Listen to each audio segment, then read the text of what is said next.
Silly Conversations, the podcast. Your host, Denzel Mills.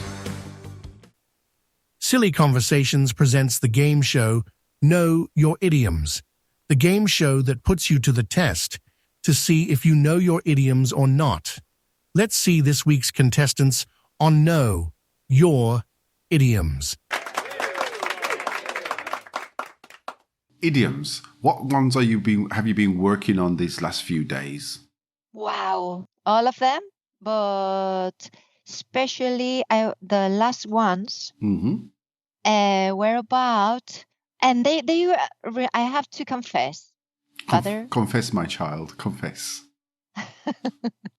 I have to confess that I got stuck in the unit about technology and science idioms. Okay, so what should I do to be forgiven? Nothing. Well, don't use those idioms in science and technology. I mean, realistically, give me some examples, because I think some of these, I don't know how popular or how regular you'd actually hear these. Because remember, the books need to fill out, or they need to pad out the books to make them look useful. And so there's sometimes stuff which is very useful, very helpful, things which people use every single day, and you'll hear on TV programs and in general conversation. And then they just put stuff in to make the book a little bit thicker. So what idioms are they talking about, or what idioms are you stuck with? And let's see if I can help you. And it's not planned.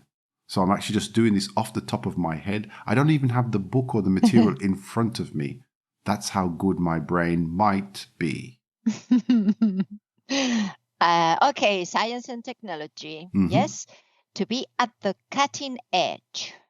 This is very simple. What do you think? Well, it is. Well, obviously you've got the descriptions there, but when we talk about to be at the cutting edge, we're talking about things to be at the very top, the very pinnacle, the newest of the new in terms of technology or developments, etc. So you could say Denzel's teaching methodology is at the cutting edge of language learning. There you go. Really? Yep, it's not true, but there you go. You know. But would it be common, or should I? Maybe I would sound kind of like a dork. A dork. Yeah. You know, a dork is like one of these super intelligent people, and don't have many friends. No, but in the context you'd use it. Yeah. For example, you can talk about investigations and these kind of things. They're at the cutting edge of investigations or development. So it's quite normal. This one's quite normal, at the cutting edge. Yeah. Okay. And another weird for me. Okay, because to be the brainchild of an idea, to be the brainchild of someone is common, or it's easy to understand. Yeah, someone has been working on it. Okay, something hot off the press is, I understand that. Okay, yeah. But what about the origin of the idea, hot off the press? Because obviously, you were going to tell me. Tell me, what do you think? The origin, hot off the press. Okay, 15th century. Exactly. Yes, Germany, Gutenberg, inventing the press. Yes. And then this idea of hot off the press is like, obviously something is very, you can manipulate it much better because of the metal or something, which is very hot. So it makes it easy to manipulate. And the idea of, inventing the press. But this expression, hot off the press, it's like the latest information, the latest news. And it came originally from the newspapers. Because when it came out of the newspapers, you remember the old films where people used to kind of, read the newspaper on the street and they say, oh my God, Superman's coming. And they used to read the newspapers in the street, etc. That's the kind of concept or the idea of hot off the press, where the news was where people got their news was from the newspapers. Now people get their news from everywhere, TikTok and Instagram and Louisa from door 16 in my building. Yeah. But that was the idea. They used to get it from the newspaper. But now it's coming to my mind that when I print something, it comes to nowadays, mind. Comes to mind. It comes to mind that when I print something, sometimes the paper is hot, isn't it? Well, because you use probably a laser printer.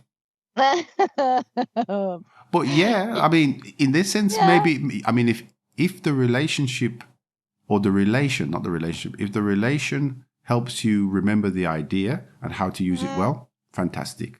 To know the origin, I love the origin of things. That's why I'm a history teacher. To something that pushes the right buttons. Ooh, this is nice. And also to push your buttons. So to push the right buttons or to push your buttons. This is very good. So when we talk about something or somebody pushes your buttons or pushes the right buttons, it's the thing that makes you trigger. Okay? So remember when you were having the trauma of your age. Okay? And maybe I could have said something and then you would have said, I don't want to be 50 and start crying.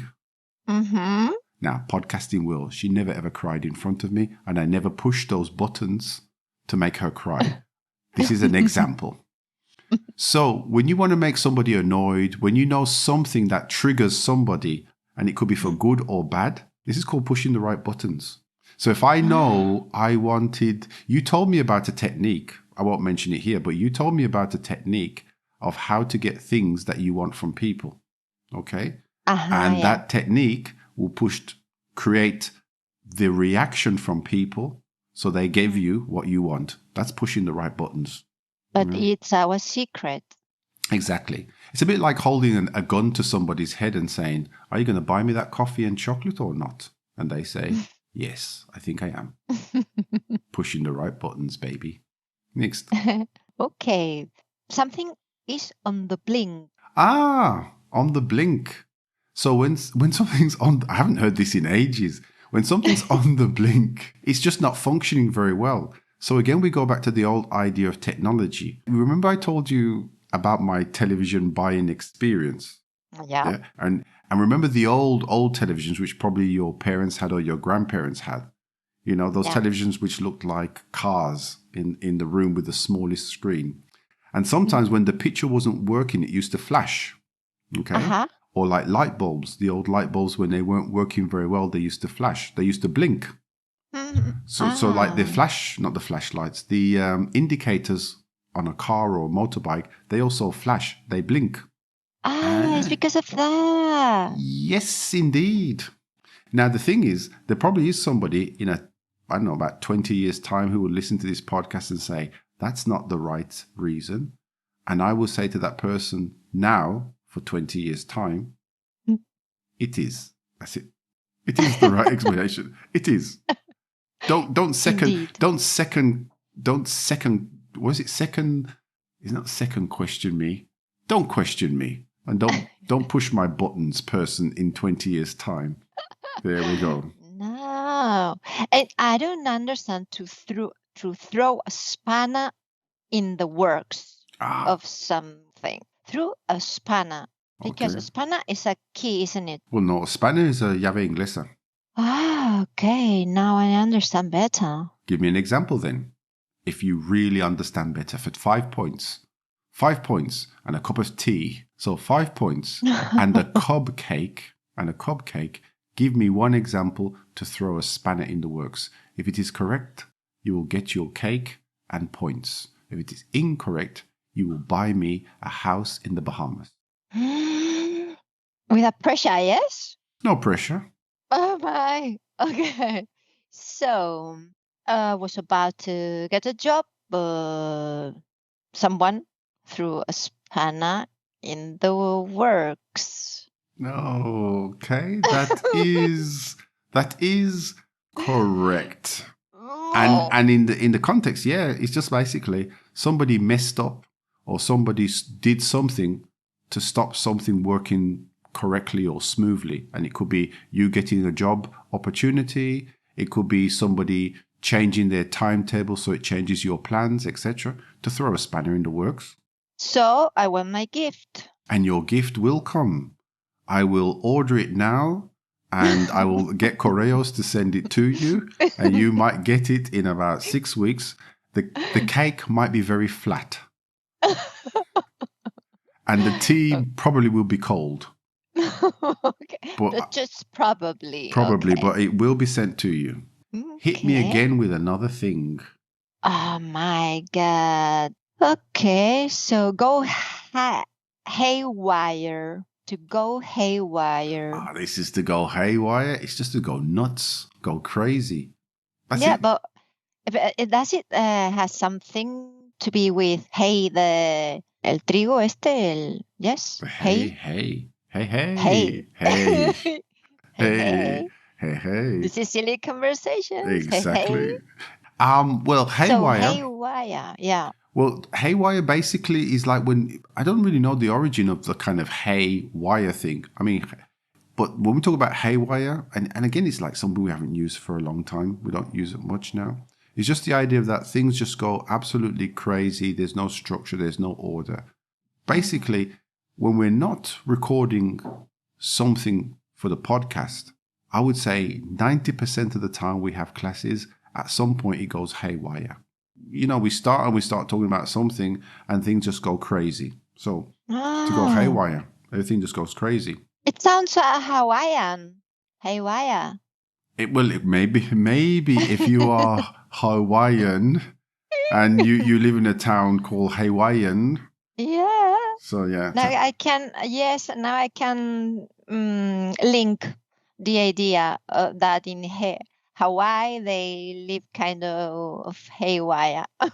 But you need to remember that with a very flowered shirt. Yeah. So you need to put a flowered shirt on and then go haywire. Without schedules, yes, or just things just mess up your plans. Imagine if you then were going on your bike trip. And you had everything planned, the different stages, the places to go, and then suddenly there was storms, there was wind, or you had mechanical problems. All your plans will have to be rescheduled, and reorganized. Okay. Now, you could take it in a very calm way and say, oh, okay, I'll do this. Or you can go crazy and screaming and worried and panicky. You go haywire. You go nuts. Okay, I get it now. Okay, thanks for your explanation. No, thank you for making me explain. Okay. Forcing me to do extra work. Lovely. Okay, so a hot chat job to do a hot chat job on something. So hatchet, yes. Okay. So a hatchet job. Oh, this is great. Una chapuza. That's the easy explanation. Una chapuza. So a hatchet job, because a hatchet is like un hacha. Yes. Okay. So imagine if you're trying to cut somebody's hair, what would you use? Scissors or un hacha? Okay, scissors. Exactly, because the scissors will do a much better job. So if you use like a hatchet, obviously you're not going to have a cleaner finish in whatever you're doing unless you're dissecting bodies. If you're a Viking and you are dissecting bodies, then a Viking would use a hatchet, and that would be a new definition of a hatchet job. Yeah. That'd be great. You'll have Snorg Fengsten, who did hatchet jobs on the English in the when was the Vikings, like the 14th or 15th centuries or more time? No, the Vikings would have been maybe the 9th century or something. Yeah, medievals. Yes. Yeah. So there you are, and then you'll have Sven and Norgan Fergenstern, and they'll come across from Finland, and they'll do a hatchet job on the British or the English at that time, and then go back and say, "Huden that is doing." Very native. I've been learning Swedish. Your source of knowledge. My source of knowledge. Now, it may not be 100% accurate, but it's a source of knowledge. Just may not be accurate. Just May not be accurate. There may be something a little off, a little off, but it's, Most of it. What, most of it is a little off, or most of it is correct? It is correct. Thank you very much. You see, my English teacher. Okay, so you have cleared up all my doubts about science and technology idioms. Know Your Idioms, the game show that puts you to the test to see if you know your idioms or not. The voices and the names have been changed in this podcast to protect the wicked. For any grammar, information, or correction, please ask someone else, not me.